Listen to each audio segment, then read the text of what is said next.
Since Jesus knew that they were going to come and carry him off to make him king, he withdrew again to the mountain alone.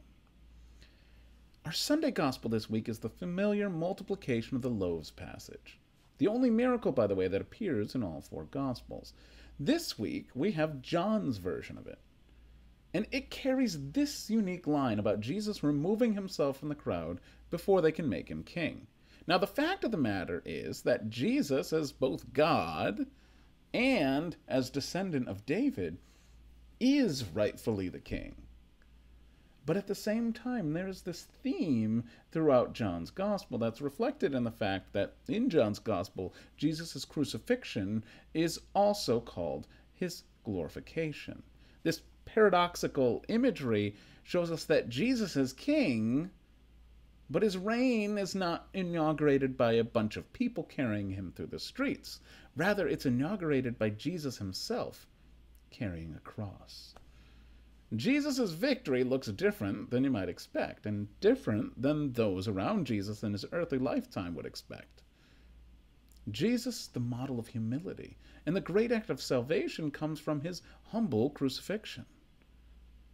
Jesus' humility is even seen here in this passage as he anticipates that hour and realizes that it hasn't come yet.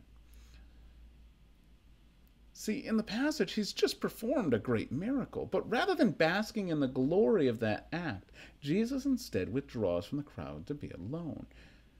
You know, sometimes God does good things through us. Sometimes he even does amazing things through us.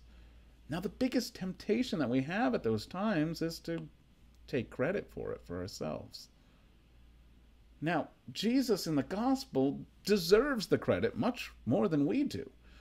Yet he realizes that the sign he has worked here is not the end in itself, that there's some much bigger mission going on here, the mission of salvation.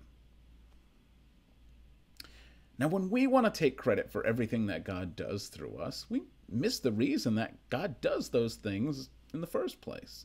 In essence, if all we can do is point to ourselves, we've missed the point.